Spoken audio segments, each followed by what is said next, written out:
Bismillahirrahmanirrahim. Alhamdulillahi rabbil alamin.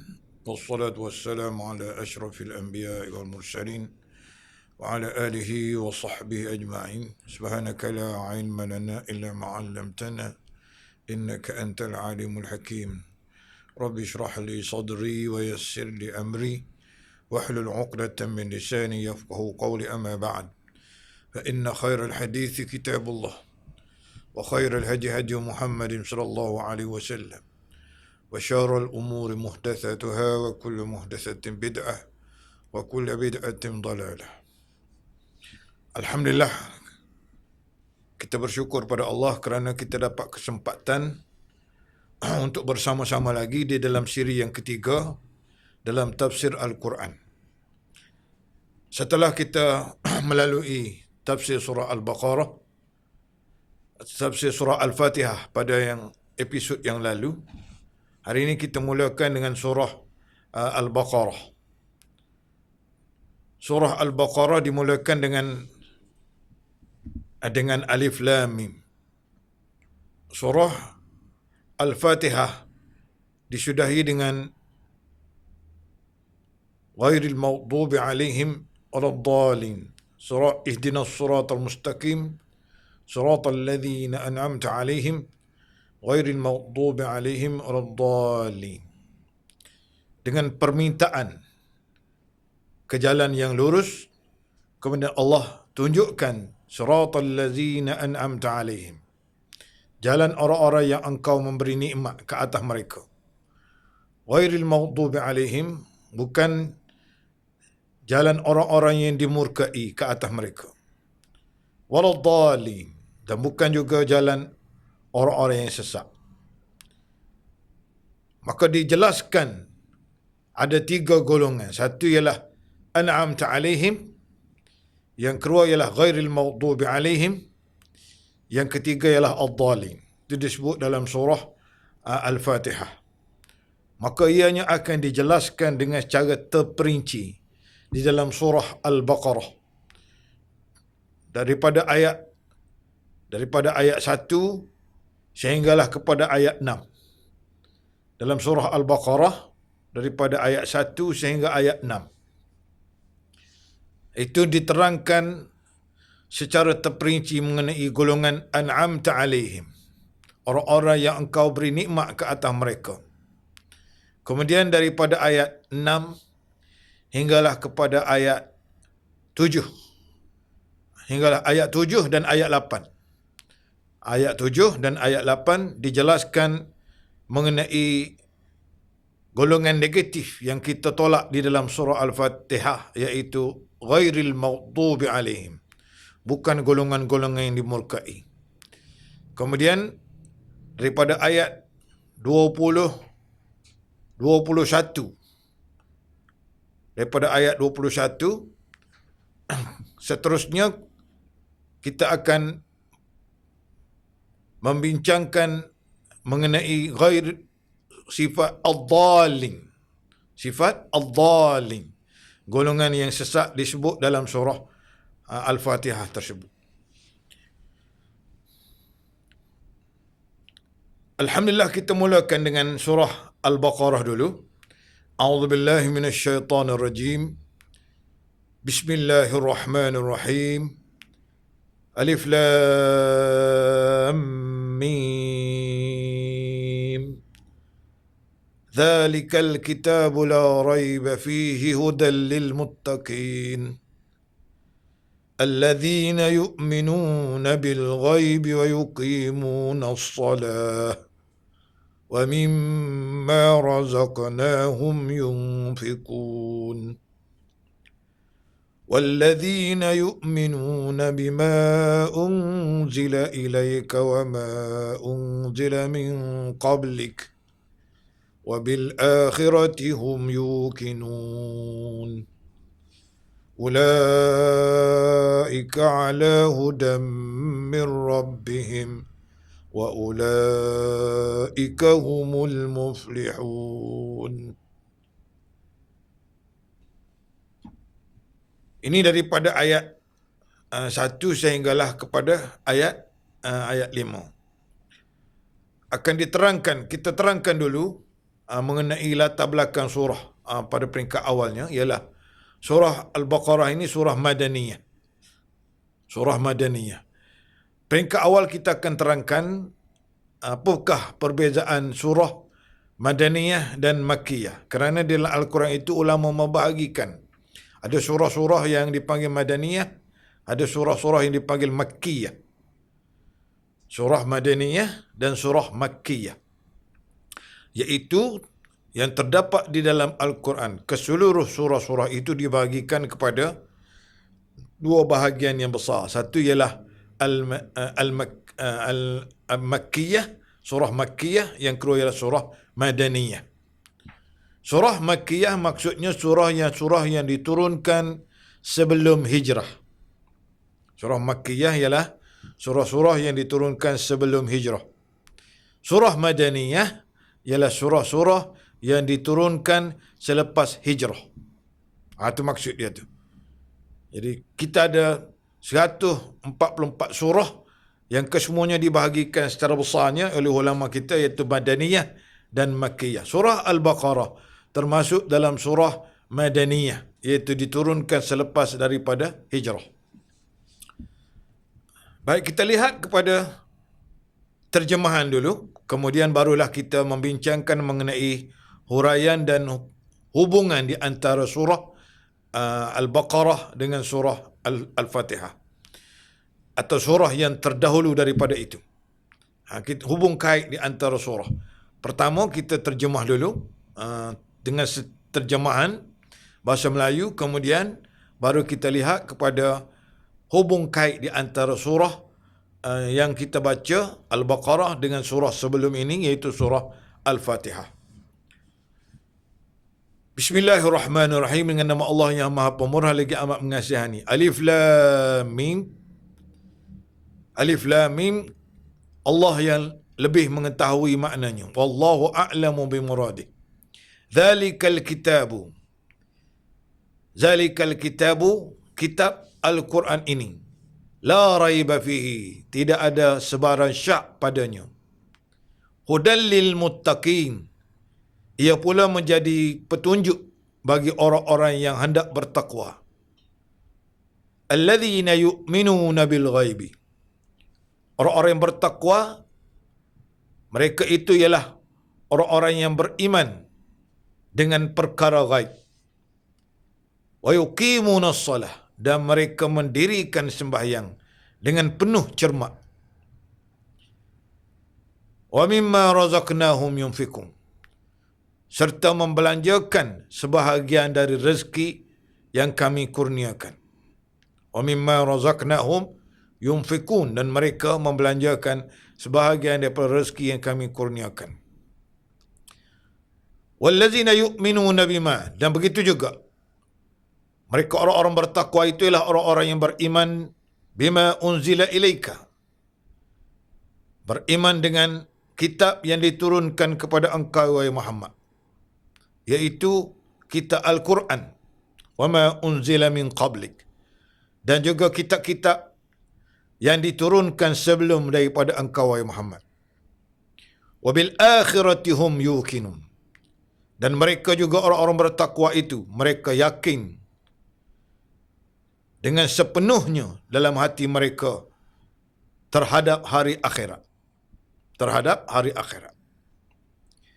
Ulaika ala hudam min rabbihim, mereka itulah yang tetap mendapat petunjuk dari Tuhan.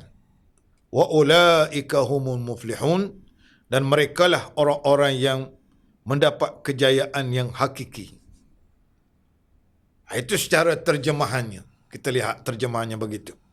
Kemudian kita lihat kepada hubung kait di antara surah dengan surah sebelum kita mulakan kepada perbincangan secara terperinci mengenai makna ataupun maksud daripada ayat tersebut. Kita lihat surah Al-Fatihah. Sebelum daripada ini diterangkan pada akhir surah Al-Fatihah tadilah, sebagaimana saya sebutkan bahawa terdapat permintaan dalam surah Al-Fatihah, ihdinas siratal mustaqim. Wahai Tuhan kami, tunjukkanlah kepada kami, tetapkanlah kami berada di atas jalan yang lurus, iaitu jalan siratal ladzina an'amta alaihim, jalan orang-orang yang engkau beri nikmat ke atas mereka. An'amta alaihim ini golongan yang pertama yang kita minta, dan akan diterangkan an'amta alaihim itulah di dalam surah Al-Baqarah. Ada 5 ayat akan diterangkan. Daripada ayat 1 sehinggalah kepada ayat 5 dalam surah Al-Baqarah menerangkan an'amta alaihim. Ghairil maghdubi alaihim. Yang negatif tidak kami minta berada di atas jalan orang-orang yang dimurkai. Yang akan diterangkan selepas daripada ini ayat 6 dan 7 dalam surah Al-Baqarah. Kemudian begitu juga golongan ad-dhalin, itu golongan yang sesat. Golongan yang sesat maka akan diterangkan lagi daripada ayat selepas daripada ayat 7 iaitu ayat 8 sehinggalah kepada ayat 20. Maka diterangkan dalam surah Al-Baqarah keterangan peringkat awalnya di permulaan surah Baqarah diterangkan mengenai 3 golongan itu. An'amta alaihim, iaitu akan diterangkan golongan orang-orang yang bertakwa, beriman dan bertakwa. Ghairil maghdubi alaihim, golongan orang-orang yang dimurkai. Siapakah orang-orang yang dimurkai? Orang-orang yang murkai itu ialah golongan al-maghdubi alaihim, yang disebut itulah golongan al-Yahud, golongan orang-orang Yahudi. Dan juga orang-orang yang musyrikin, orang-orang kafir musyrikin termasuk dalam golongan al-maghdubi alaihim. Kemudian golongan ad-dhalin, golongan yang sesat. Mereka itu juga akan diterangkan dalam surah Al-Baqarah, itu golongan Kristian, An-Nasara, golongan Kristian, dan juga golongan al-munafikin, golongan puak-puak, golongan munafik yang akan diterangkan di dalam surah Al-Baqarah ini. Setelah kita bincangkan hubung kait dalam surah, maka kita kena lihat apakah maksud surah. Seterusnya kita pergi kepada maksud surah. Maksud surah Al-Baqarah terdapat pada ayat 21. Terdapat pada ayat 21. Ya ayuhan nasu ubudu rabbakumul ladzi khalaqakum walladzina min qablikum. Ayat itu maksud surahnya sama dengan surah Al-Fatihah yang kita minta dalam iyyaka na'budu wa iyyaka nasta'in. Pengakuan kita dalam surah Al-Fatihah, iyyaka na'budu wa iyyaka nasta'in. Maka diterangkan dalam surah Al-Baqarah maksud yang sama dalam surah Al-Fatihah, iaitu ya ayyuhan nasu ubudu rabbakum. Sama perkataan na'budu dengan u'budu, sama perkataannya. Itu perkataan ibadah. Terdapat perkataan ibadah. Na'budu dengan ya ayyuhan nasu ubudu. Itu maksud yang sama. Iaitu dalam surah Al-Fatihah menerangkan bahawa tauhid di dalam ibadah. Yang saya terangkan dulu, iyyaka na'budu bermaksud bertauhid dalam ibadah. Iyyaka nasta'in, tauhid fil isti'anah, dalam meminta pertolongan. Tauhid dalam meminta pertolongan. Maka dalam surah Al-Baqarah diterangkan maksud surah Al-Baqarah ialah pada ayat 20, ya ayuhan nasu ubudu rabbakumul ladzi khalaqakum. Wahai manusia, ubudu, beribadatlah kamu kepada Tuhan kamu, allazi khalaqakum, yang telah menciptakan kamu, walladzina min qablikum, dan orang-orang sebelum daripada kamu. Jadi maksud yang sama diterangkan dalam surah Al-Fatihah dan juga surah Al-Baqarah. Begitu juga terdapat pada ayat 165 dalam surah Al-Baqarah. Bagi yang ada rujukan Al-Quran boleh kita lihat surah Al-Baqarah ayat 165 dengan Allah Ta'ala berfirman wa ilahukum ilahu wahid. Ayat yang selalu kita baca dalam sembahyang. Wa ilahukum ilahu wahid. Dan Tuhan kamu ialah ilahu wahid, Tuhan yang satu. Itu disebut dalam maksud, terdapat maksud surah Al-Baqarah juga. Kerana dalam surah Al-Baqarah ni surah yang panjang, yang lebih kurang 2 juzuk lebih. Maka terdapat dalam maksud surahnya ada 3. Satu ialah tadi, iyyaka na'budu, tauhid di dalam ibadah dan doa. Tauhid dalam ibadah dan doa. Yang kedua ialah wa ilahukum ilahu wahid. Wa ilahukum ilahu wahid. Tuhan kamu ialah Tuhan yang satu. Akan diterangkan tauhid. Tauhid di sini juga alamat dalil kepada tauhid, iaitu menafikan syirkun fil fi'li, syirik dalam perbuatan. Menafikan syirik di dalam perbuatan. Kerana tauhid mesti berlawanan dengan syirk. Dia tak boleh duduk sekali. Syirkun dengan tauhid. Tauhid dan syirik. Tauhid dan syirik. As-sunnah tidak boleh duduk sekali dengan khurafat. Perkara-perkara khurafat. Ataupun perkara-perkara yang disebut bid'ah. Maka tauhid berlawanan dengan syirik. Sunnah berlawanan dengan khurafat dan bid'ah. Bid'ah dan khurafat. Maka diterangkan dalam ayat 165, menafikan syirik dalam perbuatan. Kemudian ayat 255 yang selalu kita baca juga dalam sembahyang, iaitu ayat yang kita panggil ayatul kursi. Ini juga maksud bagi surah Al-Baqarah, iaitu Allahu la ilaha illa huwal hayyul qayyum. La ta'khudhuhu sinatun wala naum.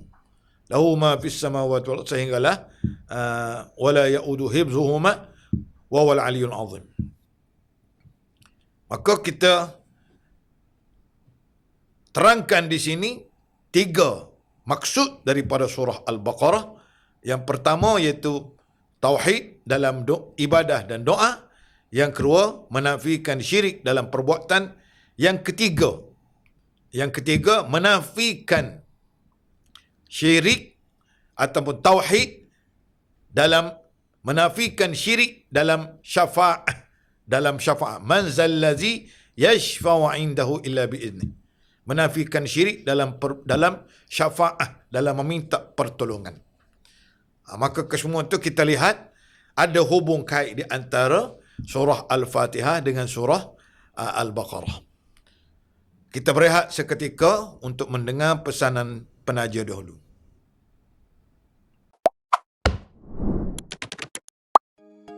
Assalamualaikum warahmatullahi wabarakatuh. Ahlan wa sahlan. Selamat datang ke Imtiaz Academy. Imtiaz Academy adalah sebuah pusat pengajian Al-Quran dan bahasa Arab secara online dan bersemuka. Boleh belajar bila-bila masa dan di mana sahaja anda berada.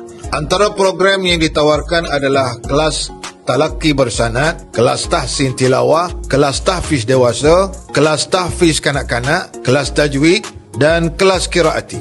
Antara program bahasa Arab yang ditawarkan adalah seperti kelas bahasa Arab Al-Quran, kelas bahasa Arab komunikasi, kelas tata bahasa Arab, kelas 10 minit bahasa Arab, kelas bahasa Arab intensif SPN dan STAM, kelas bahasa Arab intensif syarikat korporat, dan kelas program keluarga. Kami adalah ingin menyampaikan ilmu Al-Quran dan bahasa Arab serta ilmu agama yang diambil dari kitab Allah dan hadis Nabi sallallahu alaihi wasallam kepada mereka yang berminat di mana-mana sahaja di seluruh dunia. Imtiaz Academy mempunyai pelbagai pilihan program Al-Quran dan bahasa Arab. Antara keistimewaan program Imtiaz Academy adalah mempunyai tenaga pengajar yang ramai daripada negara Malaysia dan juga negara Arab yang mempunyai ijazah sanad yang bersambung dengan Nabi Muhammad sallallahu alaihi wasallam.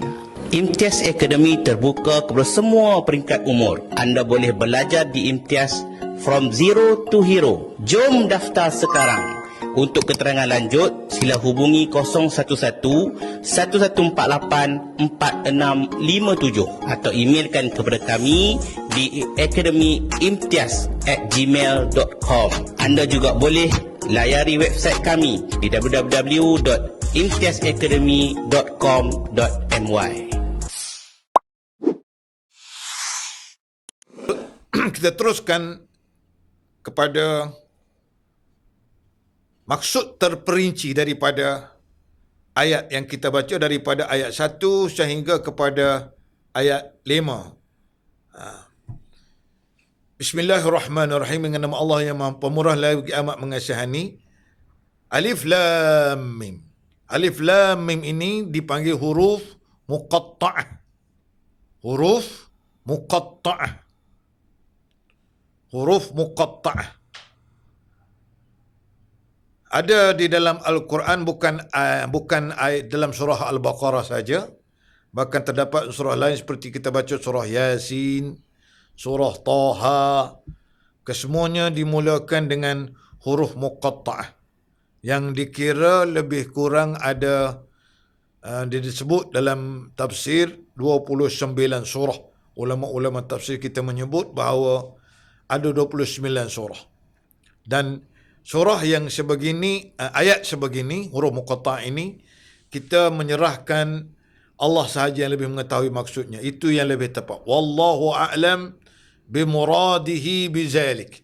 Itu yang terdapat di dalam banyak kitab-kitab tafsir, dan kita pilih pendapat itulah.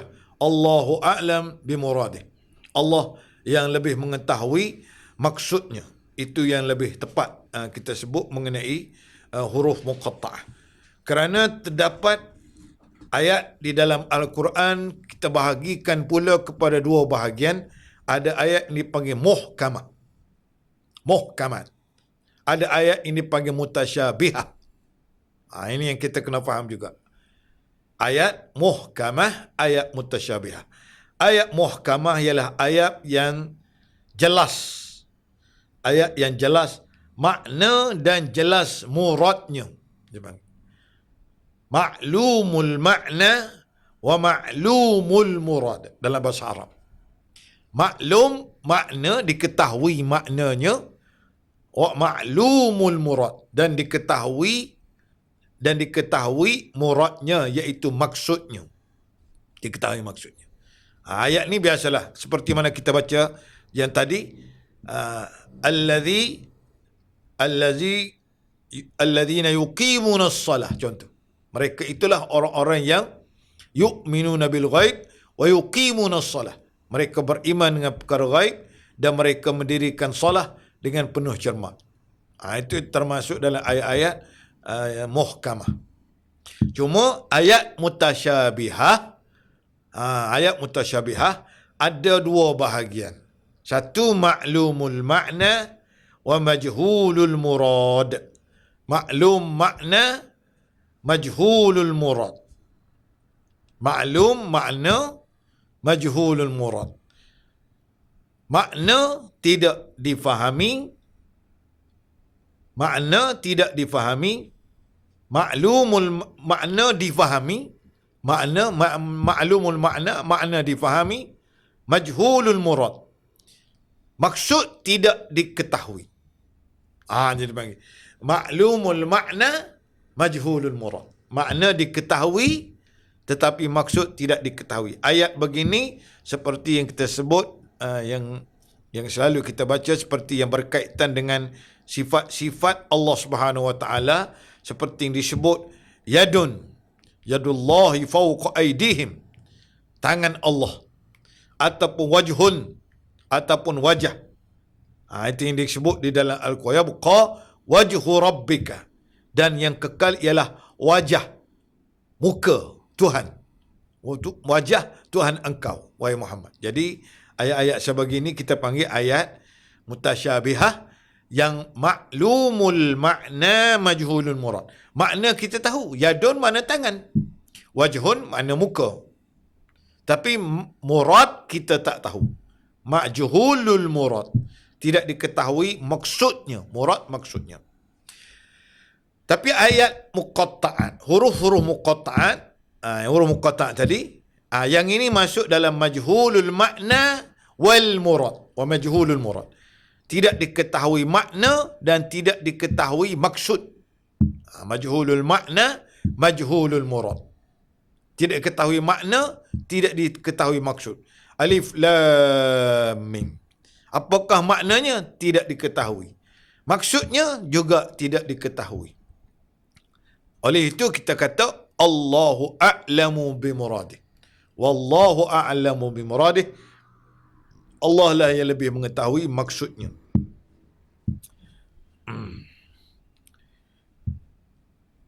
Kemudian kita teruskan kepada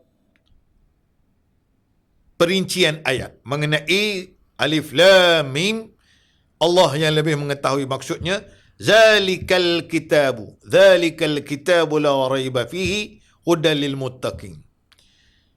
Alkitab Al-Quran ini, zalika, kalau kita lihat dalam bahasa Arab, zalika ialah untuk menunjukkan kepada isyarat.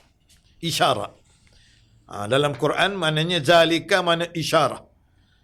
Isyarat kepada yang jauh kita gunakan zalika, iaitu itu. Kalau kita terjemah betulnya, lafzi, itulah dia Al-Quran. Itu isyarat kepada yang jauh. Kalau yang dekat kita kena guna haza. Haza. Itu bagi orang yang mengaji bahasa Arab dia tahulah. Haza isyarat yang dekat. Kalau yang jauh kita guna zalik. Sedangkan mengapakah disebut zalikal kitab? Disebut jauh. Jauh ada dua makna. Ada dua jauh. Satu jauh pada jarak. Yang kedua jauh pada kedudukan, iaitu tinggi kedudukannya. Di sini zalika ini termasuk dalam jauh pada kedudukan, iaitu tinggi kedudukannya. Zalikal kitabu la raiba fihi. Itulah dia, kitab Al-Quran. La raiba fihi. Tidak ada sebarang syak padanya. Yang datang dia daripada Allah. La syakka, la syakka, la raiba, la syakka. Tidak ada syak dan benarnya datang daripada Allah. Hudan lil muttaqin. Hudan artinya boleh memberi petunjuk. Hudan memberi petunjuk, memberi pimpinan. Memberi pimpinan kita panggil. Hudan memberi pimpinan. Asalnya hudan mana hadin. Hadin ismul fa'il. Tapi didatangkan masdar, hudan masdar. Bahasa Arab, orang yang mengaji bahasa Arab dia tahulah. Hudan masdar. Tapi maknanya ismul fa'il, hadin. Boleh memberi petunjuk, pimpinan lil muttaqin. Lil muttaqin bagi orang yang ingin menjadi orang yang bertakwa. Al-muttaqin sini maksud as-sairina ila taqwa. Orang yang mahu jadi orang yang bertakwa. Itu maksud dia. Jadi Al-Quran ini boleh tidak syak ragu-ragu datangnya daripada Allah, boleh memberi pimpinan dan petunjuk lil muttaqin bagi orang yang ingin menjadi orang yang bertakwa. Bagi orang yang tidak ingin atau tidak ada dalam hatinya ingin menjadi orang yang bertakwa kepada Allah, maka Al-Quran tentu tidak boleh memberi petunjuk dan pimpinan kepadanya. Sebab tu kita lihat berapa banyak orang yang mengetahui makna Al-Quran, bagi orang yang setengahnya yang menghafaz Al-Quran, tetapi mereka tidak menjadi orang yang bertakwa kepada Allah. Bahkan ada golongan-golongan di antara golongan kafir yang kita panggil orientalis. Ada di antara mereka adalah golongan yang menghafaz Al-Quran. Ada golongan mereka yang mengetahui tafsir-tafsir Al-Quran. Ada mereka yang hebat dalam ilmu mentafsirkan Al-Quran, tetapi mereka tidak mendapat hidayah daripada Allah. Maksudnya, al-muttaqin di sini ialah orang yang ingin menjadi orang yang bertakwa. As-sairina ila taqwa.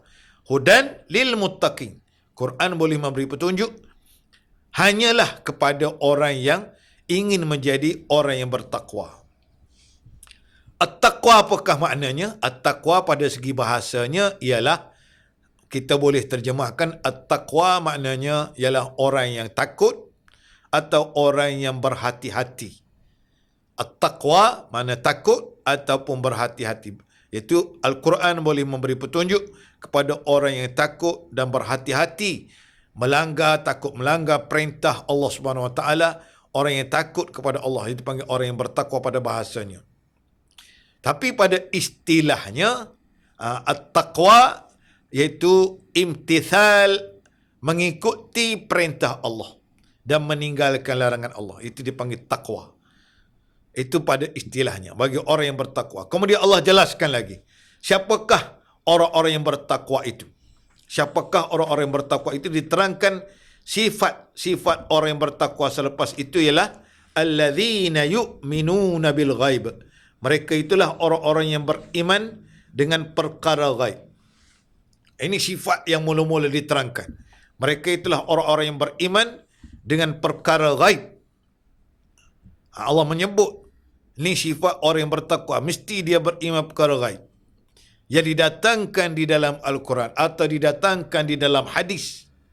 Maka mestilah orang itu orang yang bertakwa kepada Allah beriman perkara ghaib. Kerana kita tidak dapat melihat Allah. Ataupun akan dijelaskan dalam Al-Quran mengenai syurga, neraka. Dan akan dijelaskan perkara-perkara ghaib seperti malaikat ataupun syaitan yang menjadi musuh dalam kehidupan kita. Maka macam mana kita nak mempercayainya? Kerana kita tidak melihatnya. Tetapi Al-Quran lebih dulu menjelaskan kepada kita bahawa yang dimaksudkan dengan iman ialah mesti seseorang itu mempercayai perkara yang ghaib. Itulah iman yang sempurna. Walaupun kita tidak melihat, walaupun kita tidak melihat dengan mata kita sendiri, kita telah pun beriman. Kita yakin dengan firman Allah. Kalau kita nanti lihat dulu, baru kita nak beriman, itu tidak dipanggil iman. Kerana kita beriman, percaya kerana kita lihat. Kita percaya kerana kita lihat. Bila kita lihat, baru kita nak percaya. Itu Tuhan tidak nak macam tu. Kerana Allah menghendaki beriman dengan apa yang Allah firmankan. Kalau kita beriman dengan perkara setelah kita lihat, Allah tidak nak iman yang macam tu. Kerana kita beriman kerana kita lihat. Kita beriman kerana kita tengok. Atau percaya kerana kita tengok, bukan percaya kerana Allah beritahu. Yang Allah kehendaki ialah iman kerana Allah beritahu. Kerana Allah berfirman. Beriman kerana apa? Kerana Allah beritahu. Sebab apa kita beriman? Kerana Allah kata ada. Allah beritahu, Allah kata ada, Nabi kata ada. Barulah kita panggil, itulah panggil beriman. Kena nanti lihat dulu syurga baru nak beriman. Kalau nanti lihat dulu neraka baru nak beriman, itu tidak panggil iman. Iman tu panggil iman kerana kita lihat. Allah tidak nak yang macam tu.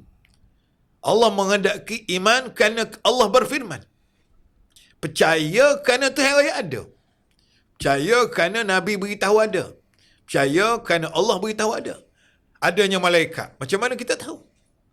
Sebab apa kita beriman malaikat ni ada? Kerana Allah beritahu. Bukan kerana kita melihat malaikat. Iman yang macam ni lah Allah Ta'ala kehendaki. Ini alladzina yu'minu bil ghaib. Mereka ialah orang yang beriman dengan perkara ghaib. Walaupun tidak masuk akal, walaupun tidak pernah melihat, walaupun kita tidak pernah menjamahnya, memegangnya, tetapi kita beriman dengan syurga, dengan dosa, dengan pahala. Kesemuanya itu perkara maghibat, termasuk dalam perkara-perkara ghaib yang orang yang bertakwa mestilah dia beriman dengan perkara. Itu sifat yang pertama Allah terangkan. Yang kedua, mereka ialah wa yuqimunas salah. Mereka ialah orang yang mendirikan salah. Mendirikan salah artinya Allah menggunakan perkataan mendirikan. Yang kita seeloknya kita terjemah mendirikan dan mengerjakan salah dengan penuh cermat. Kerana nak mendirikan salah sepertilah kita nak mendirikan bangunan. Bila kita nak dirikan bangunan, mesti kena ada asasnya. Kena ada asas. Kena ada tiangnya, kena ada plannya. Kena ada asas bangunan tersebut. Barulah bangunan itu akan kukuh. Kena ada konkritnya, barulah dia akan jadi kukuh. Kalau tidak ada asas, maka dia tidak akan kukuh. Begitu juga salah. Sebab itulah kalau kita belajar dalam kitab-kitab fiqh, as-salah itu mesti ada as-salah asalnya ialah makna pada istilahnya bermula dengan takbir dan disudah dengan salam. As-salah macam kita belajar dalam fiqh. As-salah maknanya, apa makna as-salah? As-salah makna muftatahatun bitakbir wa mukhtatamatun bitaslim. Mula dengan takbir, sudah dengan salam. Itulah bi arkanin wa syara'id makhsusah. Dengan rukun-rukun, dengan syarat-syarat yang tertentu. Maka ada rukun, disebut ada rukun, ada syarat. Syarat ini perkara yang kita lakukan sebelum masuk dalam sembahyang. Ini yang dipanggil asas. Sebelum dan rukun ketika sembahyang. Ketika sembahyang. Kemudian selepas dari sembahyang. Ada ulama menyebut. Termasuk dalam yuqimunas salah juga ialah selepas sembahyang. Apa yang kita ucapkan dalam sembahyang. Apa yang kita tuturkan dalam sembahyang. Maka itu kesemuanya dipanggil arkan, termasuk dalam yuqimunas salah. Kerana syarat-syarat sembahyang kita kena ada air sembahyang, ada wudu, kena suci daripada hadas, mesti kita menghadap kepada kiblat, kemudian mesti menutup aurat, mesti kena bersih tempat yang kita nak salat. Itu semua termasuk dalam syarat. Sebelum daripada masuk dalam sembahyang, kena cukup syarat-syarat ini. Yang kedua, bila kita masuk dalam sembahyang, dipanggil rukun, arkan. Bila dalam sembahyang, tak boleh kita nak bercakap.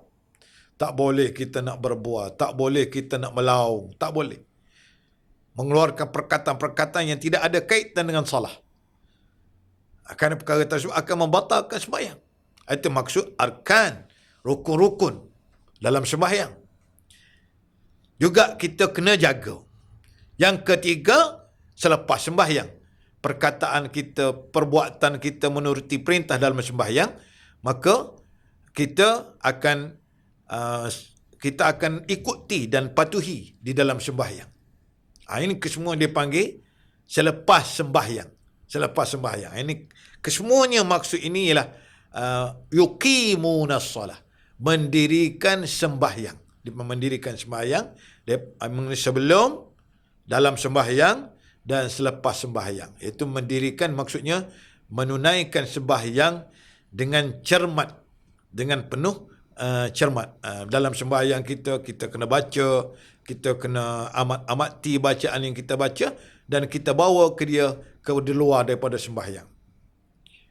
Alhamdulillah kita berehat seketika untuk mendengar pesanan penaja. Assalamualaikum. Ada orang yang berenang ke arah kapal.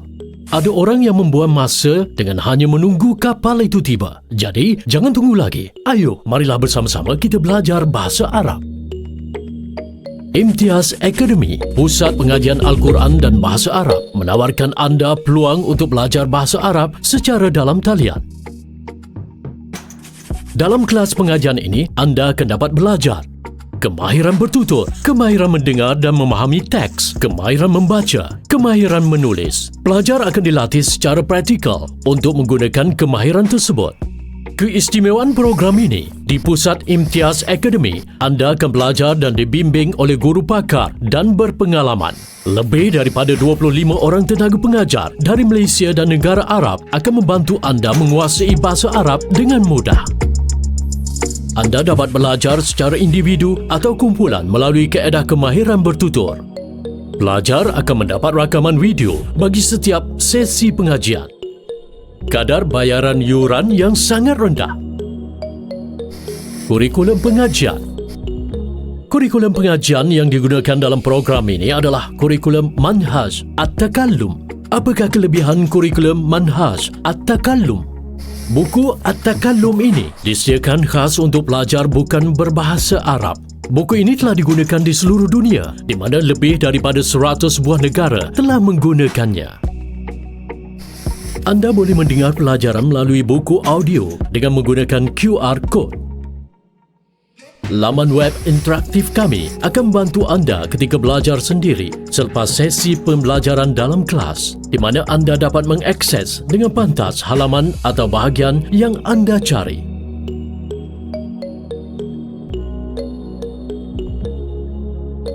Anda dapat menulis catatan menggunakan pen dengan pelbagai warna.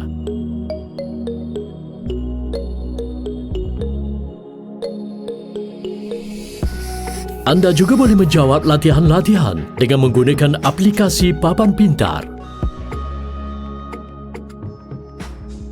Anda kini boleh belajar bahasa Arab, menguasai bahasa Arab, seterusnya mampu menghayati ayat Al-Quran dengan baik.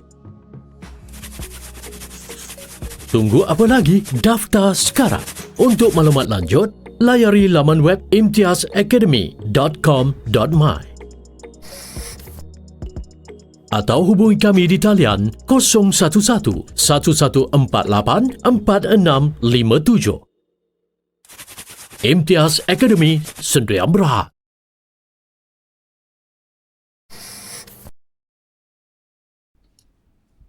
Alhamdulillah, kita uraikan dengan cara terperinci kepada ayat seterusnya, iaitu wa mimma razaqnahum yunfikun. Wa mimma razaqnahum yunfikun, dan mereka itu membelanjakan juga sifat orang yang bertakwa. Mereka itu membelanjakan sebahagian daripada rezeki yang kami kurniakan kepada mereka. Bukan kesemuanya, wa mimma, sebahagian daripada rezeki yang kami kurniakan kepada mereka, mereka membelanjakannya. Mereka membelanjakannya atau mensedekahkannya. Daripada ayat alladzina yu'minuna bil ghaib wa yuqimunas salah wa mimma razaqnahum yunfikun, pertamanya Allah mengajar kita mengenai sifat akidah, iaitu beriman perkara ghaib. Yang kedua, yuqimunas salah, iaitu sifat ibadah. Yang ketiga, iaitu akhlak. Hendaklah kita membelanjakan sebahagian rezeki Allah kurniakan, jangan kedekut. Hendaklah kita belanjakan jika kita ada lebih daripada kemampuan ataupun lebih daripada untuk menampung kehidupan kita, maka hendaklah kita membelanjakannya sebagai sedekah, atau yang wajib ialah zakat. Yang wajib ialah zakat. Yang sedekah adalah yang sunat selepas daripada kita menunaikan zakat. Kemudian diterangkan lagi, walladzina yu'minuna bima unzila ilaika, dan orang-orang yang beriman dengan apa yang diturunkan pada engkau, iaitu orang bertakwa juga. Yang sifat yang keempat, mereka beriman dengan wahyu yang diturunkan pada engkau, iaitu Al-Quran. Yang diturunkan, wahyu yang diturunkan kepada engkau, iaitu Al-Quran. Wama unzila min qablik, dan juga mereka beriman dengan wahyu yang diturunkan kepada sebelum engkau. Wahyu yang diturunkan sebelum daripada engkau, daripada kitab-kitab yang terdahulu. Kitab-kitab yang terdahulu. Maka ini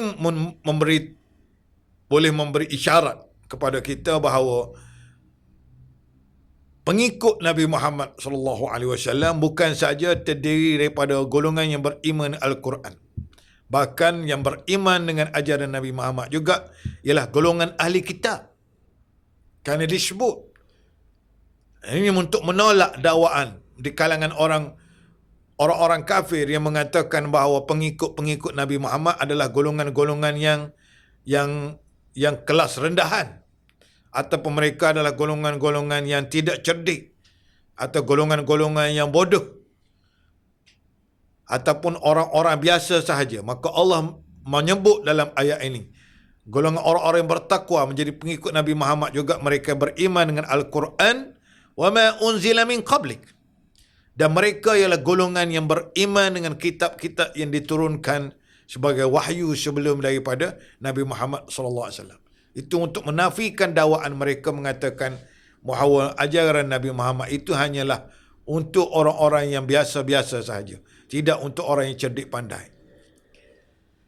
Itu yang keempat disebut. Yang kelima, wabil akhiratihum yuqinun.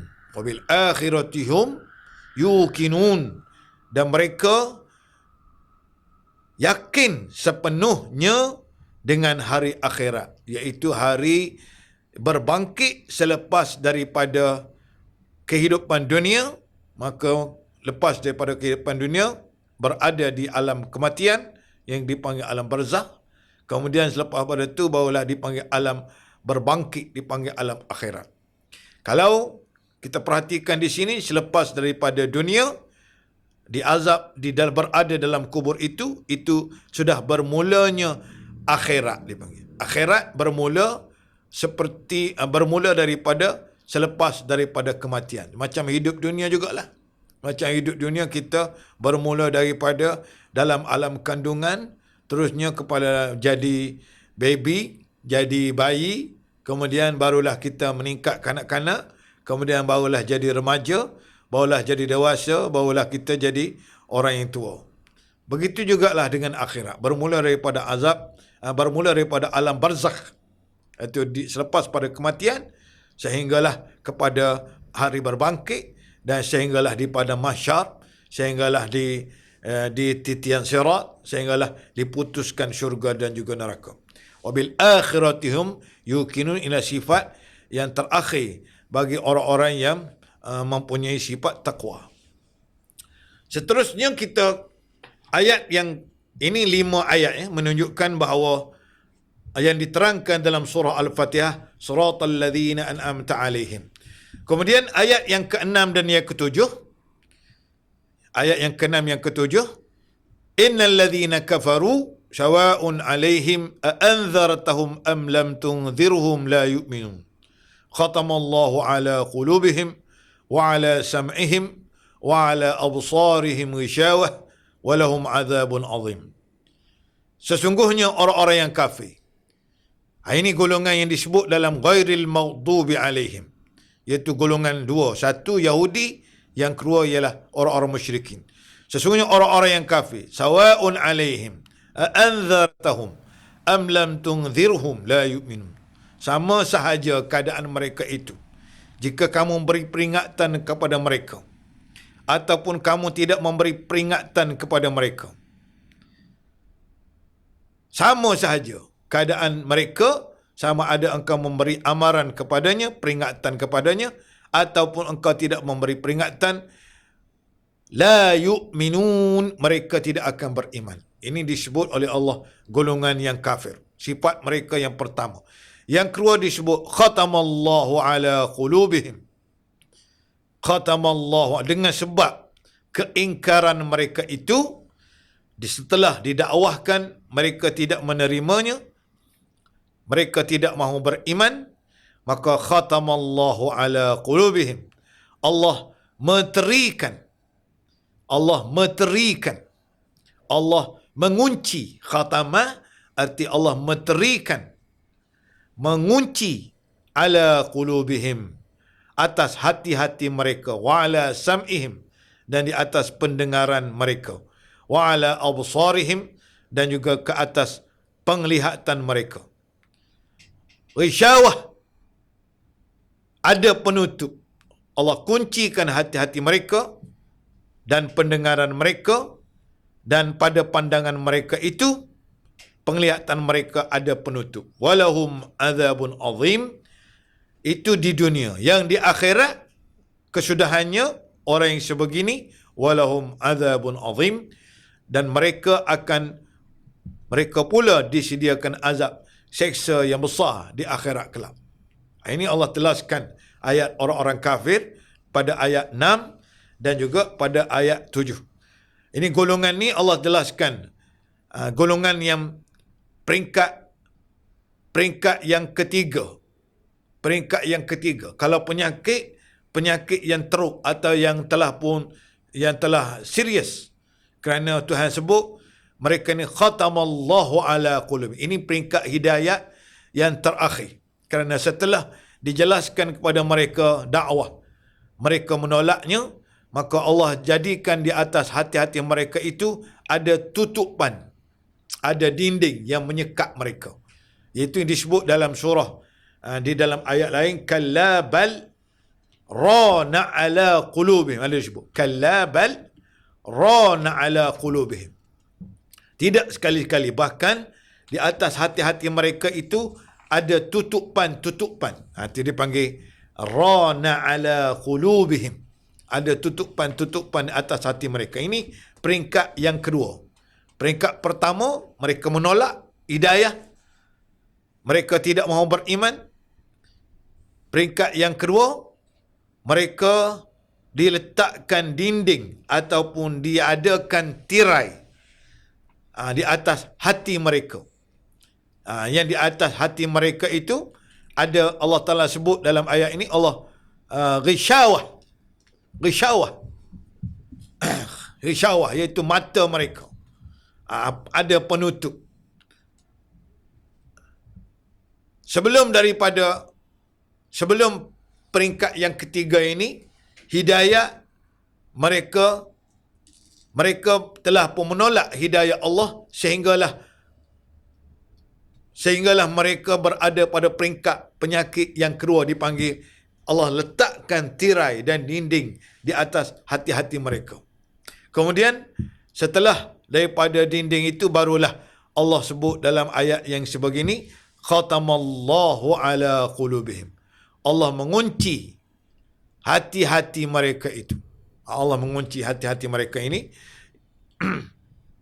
Jadi mereka telah pun tidak lagi mendapat arah untuk mendapat hidayah setelah dikunci oleh Allah. Dan sebut khatamallahu ala qulubihim wa ala sam'ihim. Maka Allah sebut sam'ihim, bila dikuncikan hati mereka, maka mereka sudah tidak ada lagi arah untuk mendengar kebaikan. Wa ala sam'ihim wa ala absarihim ghishawah. Dan pada hati mereka itu terdapat penutup. Itu telah dikunci oleh Allah. Kenapa hati mereka dikunci?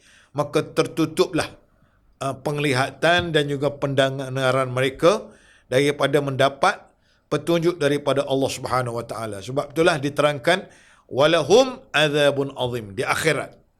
Itu di dunia. Di dunia mereka terhalang daripada mendapat hidayah.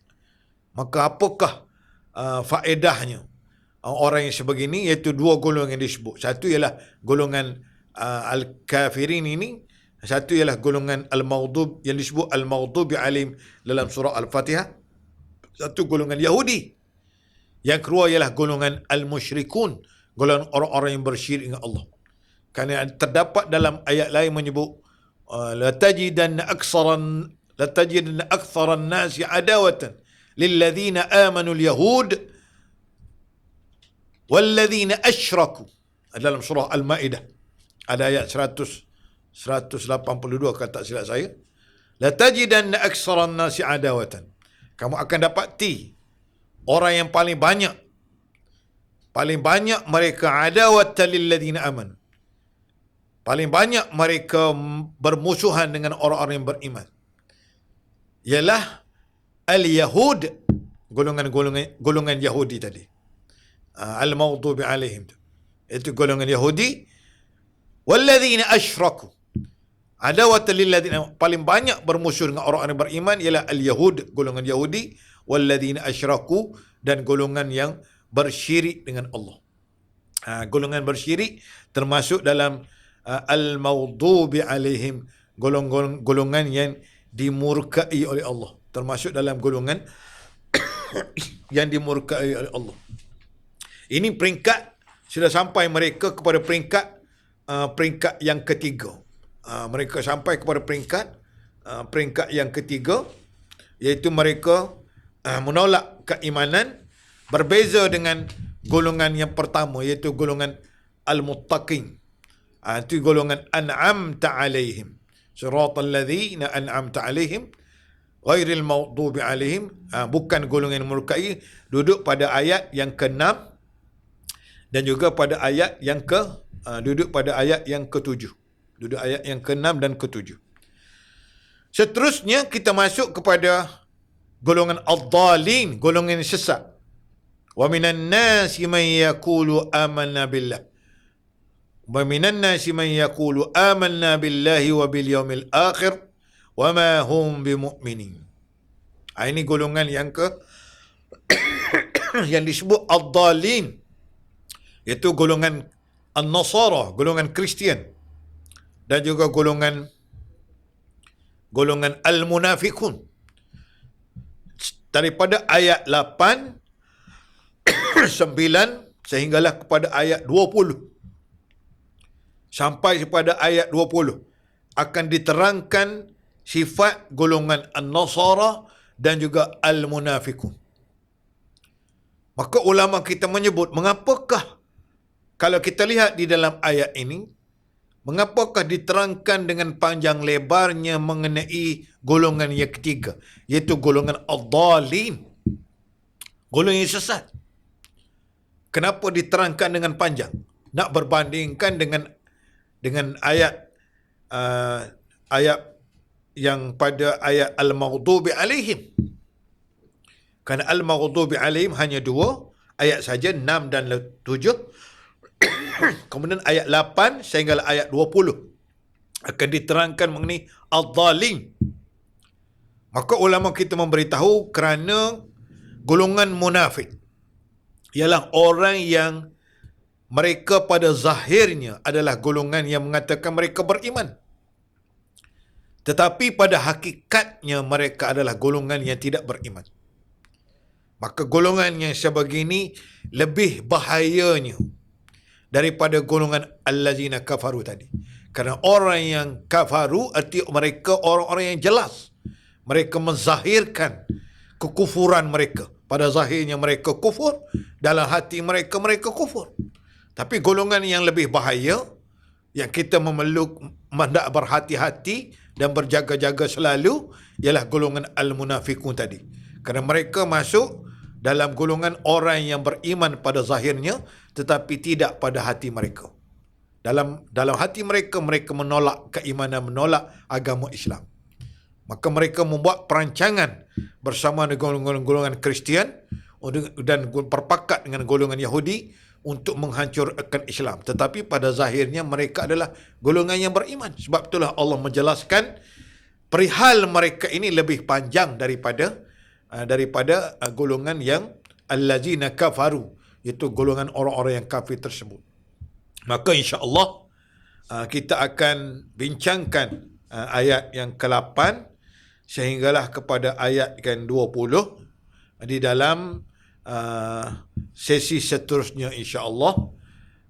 Kemudian kita panjangkan lagi mengenai maksud surah pada ayat 21, ya ayuhan nasu budu rabbakumul ladzi khalaqakum, seperti mana disebut dalam surah Al-Fatihah, iyyaka na'budu, iaitu tauhid di dalam ibadah dan tauhid di dalam berdoa. Akhir kata, wabillahi taufiq wal hidayah.